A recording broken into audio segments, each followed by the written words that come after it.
I'm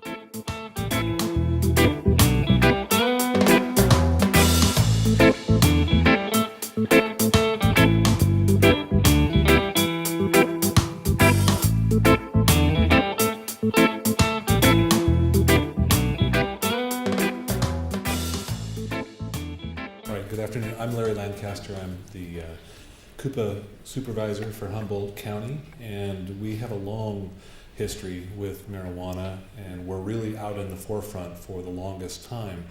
And I'm left with the overwhelming impression that we're now dinosaurs. We're way behind. We have such a strong presence of marijuana growers in our community, and I'll get to some of the numbers a little bit later. That we've all gotten used to having renegade clandestine activity for 40 years. So we may have tougher growing pains than the rest of your agencies.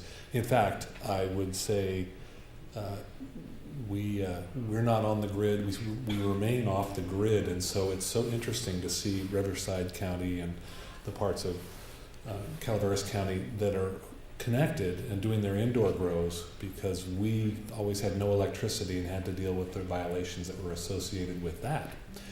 So you'll see that in the slides, and today I have 4 goals to share with you, and they are to give you a historic perspective so you get to see the old cool outdoor grows, everything going wrong pictures, how we enforced historically, which may have some relevance to you even now going forward, what we're doing with our medical and commercial cannabis cultivation ordinance, and the emerging industry in marijuana processing, and then a little bit about the other people that are coming to enjoy the marijuana culture, and I'll be interested to see if our out-of-state partners are experiencing the same thing.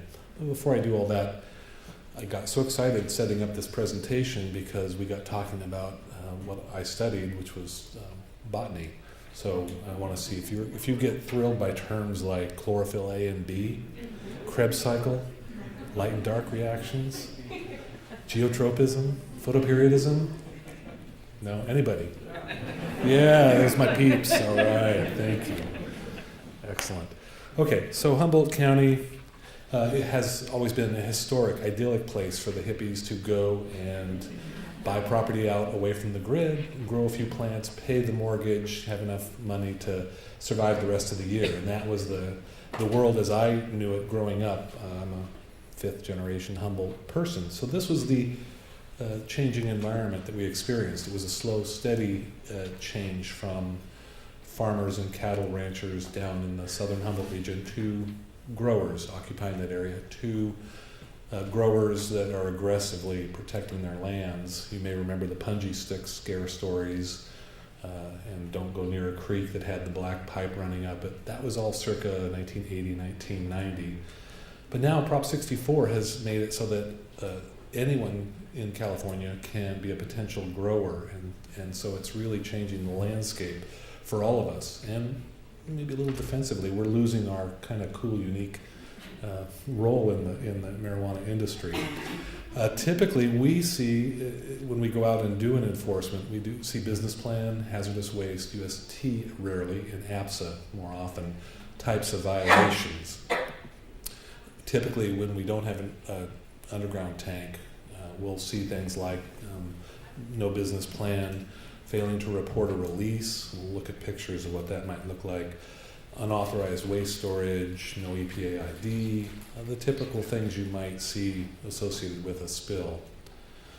And so when we would go out back then off the grid, you had to provide your own power, and we were seeing indoor grows with 25, 50 kilowatt generators, and things I've said in the past, those would run pretty much 24 hours a day with 2 grow rooms, and they would switch the lights for the dark periods for some of the plants while illuminating others. And they weren't as dedicated to maintenance. But if you were doing, as Caterpillar, the manufacturer here, said, you would have to change the oil and the coolant on this thing every 4 days. That's a lot of waste being generated. And inevitably, almost all of the grows we encountered, we had conditions like this, a substandard building, and then oil and diesel being spilled out and about the sides, waste containers or fuel containers strewn about, and those were all violations that we would catch them on. If you encounter a grow like this, even in this day, take a look for those things. We had to have creative ways of getting fuel to the grows when you're in Xenia, which is at the very edge of Humboldt next to Trinity County. So they put them in things like horse trailers, and there's a 1,000-gallon tank. That's how they would get up a poorly graded road winter and summer, and you can see the potential for issues with that. Once they got the fuel there, they needed to both run the generator, and they needed to have a way to conceal the smell and the noise. In this particular instance, somebody used an excavator backhoe to dig a trench or a bunker, I guess is the best word, and then they covered it with trees, 24-inch diameter trees. They just dropped them across and then covered it with soil. And they had a big generator in there, and they had two 1,000-gallon tanks. This is the fuel port on the other side of that mound, very well camouflaged. But they would bring that horse trailer up to that and siphon into that tank. That's the world that we've been living in. And you might have a context for my question of Hezekiah earlier, because there's so much of this still out there that isn't part of the bold new future, but it's part of our growing past. So again, examples of what we would see: antifreeze in open containers. Almost always you'd see this. Here's a stream diversion where the creek was actually rerouted, and in the middle of this former stream bed, you have two tanks, that big white one down here on the bottom or center left, and then if you can see just above the top of the picture, there's a red square. That's another large diesel tank. So these are both diesel. And if they leak, it's obvious that they're going to be headed straight down the water course. So there's fish and wildlife violations there. There's CAL FIRE violations, and of course our violations. And I know Hezekiah was talking as a volunteer fireman about substandard equipment for diesel tanks. And this is a garden gate valve and black ABS piping. And you can see that the soil around that is pretty stained. So just a slow drip, drip, drip over months and years can create hundreds of yards of contaminated soil. And this was one of the tanks inside that stream. When you had indoor grows off the grid, you also had not hydroponic, but grow medium, a soil type grow medium with vermiculite in it. They had mounds and mountains of this stuff because it gets hypernutrient load in it and starts to crystallize, and the plants don't do well in that. So it would just get thrown out the back of the grow house, and you would end up, that's probably 6 or 8 feet tall, and it's close to the stream. That's not necessarily an SDS material, but when the rains come and wash it into that stream, it becomes this giant nutrient pulse for algae in the riverways, and you get what's called eutrophication. That big green bloom, no problem, that stuff creates oxygen, but when that dies, it's consuming oxygen. And this was into the Eel River, which is a national wild and scenic river. So all of a sudden the salmonids, the trout and the salmon that use that river, are competing with the decaying algae for that oxygen. So it was having a significant impact on our environment and our wild and scenic river. This is an interesting grow that went wrong. This is the back of the generator shed, and you can see on stilts, a 1,000-gallon above-ground tank for dyed diesel. This is standard operating for how Humboldt grew. And then a little pipe running down and into the side of the building, and that gravity fed into the day tank for the generator. When it released, it overtopped the small tank, and all of it drained right into the coarse material that building was built on. Went straight down 30 feet, and about 8 hours later emerged into this creek, which is called Hacker Creek, which goes straight into the Eel River. And just to give you a little sense of the otherworldly view that the dyed diesel looks like when it gets out of control, This again is a protected water body, and for about half a mile we just walked down the creek and it just kept looking like this.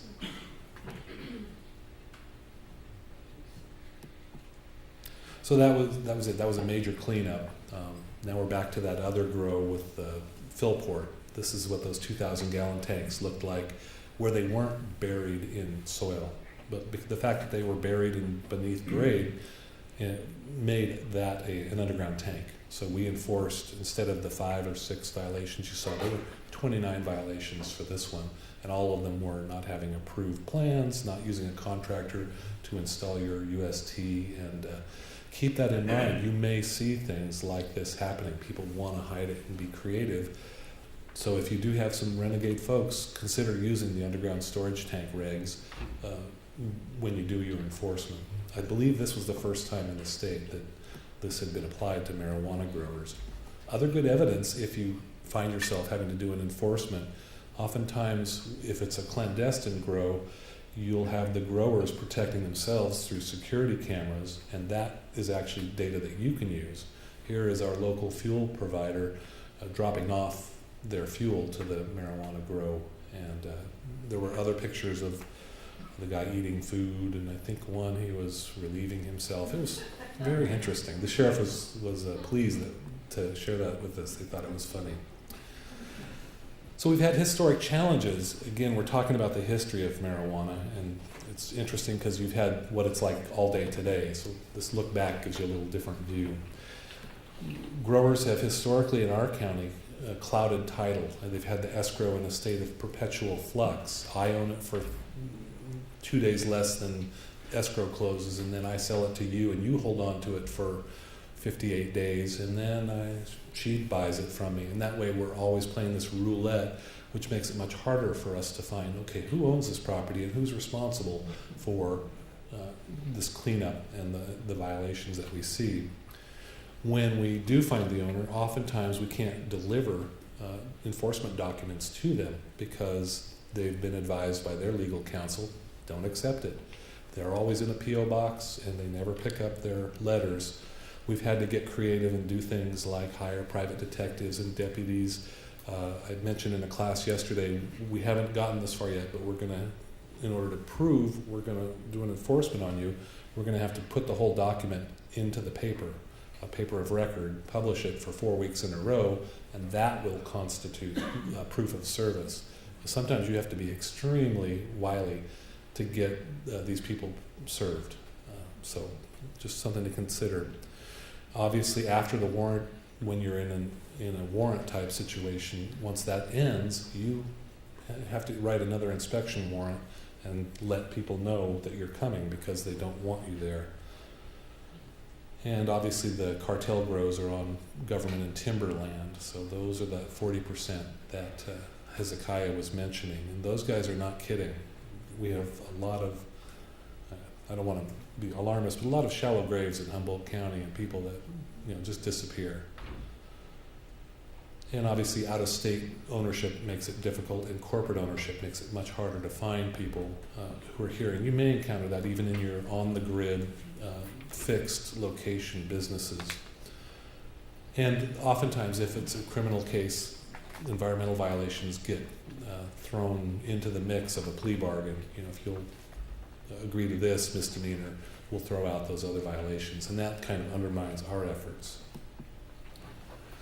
And then the other reality we've talked about, this is what 10,000 butane, or retail butane items caught on fire in a hash oil or honey oil operation looks like. The sad story that we deal with is we see this quite a bit, and we started to get ownership information and everything, and all of a sudden these were all gathered up and disappeared.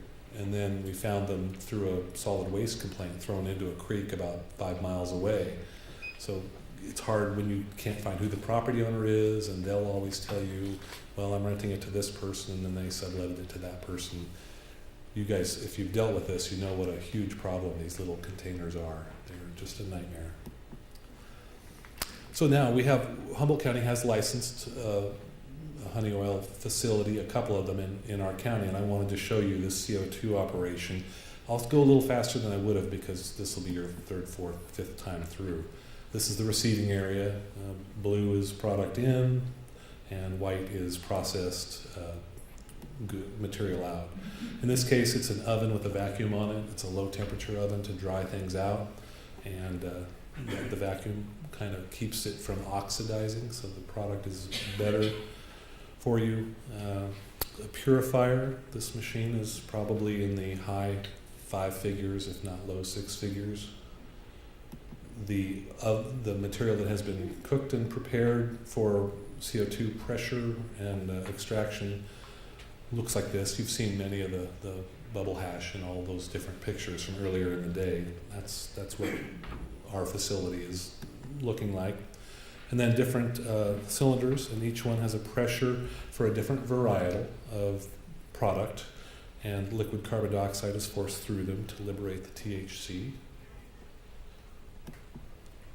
Just a little close-up on a piece of equipment.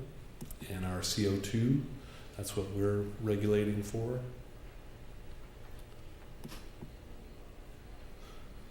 They spend, in this particular facility, about $10,000 a week on lab tests, and that's in line with what we're hearing from Colorado and Washington. So that's no surprise, but we really don't know how good is that testing. We've heard anecdotally that you might be able to buy a lab and get the results you want, or at least pay a premium for that.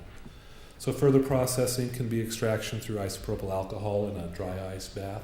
And at this point, they've extracted a lot of the THC and the extract, but now they're purifying, and they're going for what effect do you want?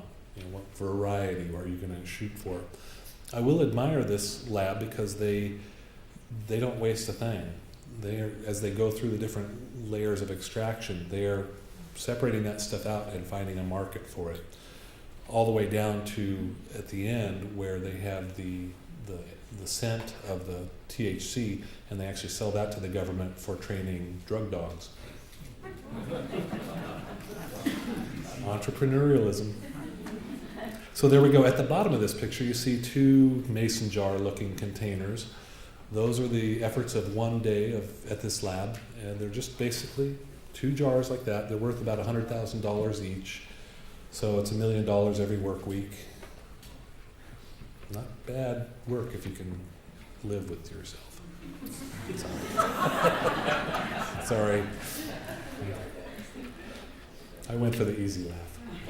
So we have an ordinance in Humboldt County, and it basically is to try and bring into legitimate business the many people who are in what had been the illegal business of marijuana cultivation. At this time, we have 2,337 permit applications. Most of those are for existing facilities, and that is going to provide them special consideration and some extra time that we'll go into it a little bit. What they're looking for is a provisional permit. That 2,337 permits represents 20% of our growing population, and that means if you work that backward, that means we have 11,000 grows in Humboldt County. We've talked about 50,000 in the state, so we're about a fifth of the number of grows in the whole state. But we only have 135,000 people, so that's 10% of our population. In this room, there'd be 10 or 15 growers if we were the Humboldt County population. That is a huge impact socially to our community. And if you count in all the people who are trimmers and everything else, it's well over 10%. So this provisional permit gives 2 years for the growers who already existed before the end of last year to meet all the county requirements, the county regulations. That's building and planning and all the others. Whereas if you're a new farm, you applied after January 1st, you have to meet all those things before you can be given a provisional or a permit to operate at all. So there was a mad rush. And in fact, I'll say that our office, we receive a small fee for each review we do for a project, and we always get about $20,000 a year total. For this rush, we have $500,000 sitting in the bank right now. That's how much work, and frankly, it's questionable whether we're staffed to accommodate that workload. But that's just the tip of the iceberg. So here it is, the things you have to comply with if you're a existing farm: building and planning, septic, water well, and business license requirements. So you got 2 years to get those in line. There's no exemption from any other regulatory requirement. A big issue for us is the Regional Water Quality Control Board is finally dealing with water rights for growers, and that's a huge issue.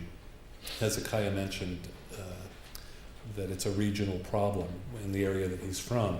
They completely dried up the river. They did not cause the California drought, but I bristled a little bit because the Mattole River was just flat out dry, and that was from about June to the first heavy rains. So yes, it is a regional problem, but now all of California is that region.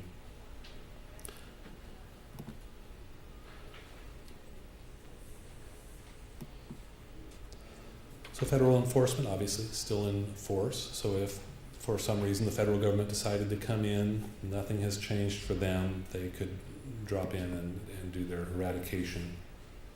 The tax revenue for us is much lower than Riverside. It's $1 to $3 per square foot based on the type of growing, and they predict about $7.3 million per year. I did a little reverse engineering of those numbers and realized that if you take 7.3 and divide it by $1 per square foot, you'd have 7.3 million square feet of area being cultivated to get to that number. So using that, I converted that to acres, and so Humboldt is looking with 11,000 grows, 2,200 of them, 2,300 permitted. That's only 44 to 167 acres out of our county, which is 2,600,000 acres large. That doesn't quite follow for me. The math is a little questionable. I think that we're either going to have a lot more grows or something, but I think it's going to be more than $7.3 million because people are going to find this to be too good a deal to pass up. So our ordinal language addressed things. So they were trying in our Board of Supervisors to look forward and cover some things like authority to inspect and charge fees for oversight, not CUPA, but other county, whether it's ag or building and planning, needs to get paid for their time to go out and look at these places. And also that requirement that other agencies be acquired, other permit agents be acquired, like the water board permit I was talking about, and then zoning limitations. So just for your quick appreciation, this is the wording that our ordinance has, and I invite you to contact me if you want to see examples of that wording. I did something. This is the wording for inspection and fees for non-CUPA programs. Dispensaries are limited to the zones that they can be in. I'm happy to send this to you. Other permits and regulation requirements apply. And we're getting down to the end for me. We call these people, the ones that come in, trimmigrants. And that's downtown Garber. These are the folks that either grew up here and they just like to make a little money now and then, or what we're seeing a lot of, this is another cottage industry. Oh wait, here's a cute bumper sticker. No work here. Keep moving from the Humboldt County Department of Trimmigration. People from Europe, they're doing their walkabout. They finished college and they don't want to get married yet, so they're going to have the grand adventure. Well, Humboldt County has become a destination for this, and I would guess that your areas have as well. They come and they do trimming for the season, and it's just the best hoo-ha in their lives. So if you're looking at your Chamber of Commerce, you might want to let them know to build a commodity. However, if you're an attractive young female, as the LA Weekly reported, that comes with risks as well. The people are held miles back from the main highway, and you know what kind of harassment you get or abuse is, it's any and all. So if that happens, we want to be careful that our people are treated well. That's basically it for Humboldt County. To summarize it, the business community there is working hard to maintain its brand recognition, similar to the Napa Valley and the wine industry. So Hezekiah is right on in that. And we are overwhelmed, but we are working hard to make sensible governance out of this new and legitimate industry. Thank you. And are there any questions?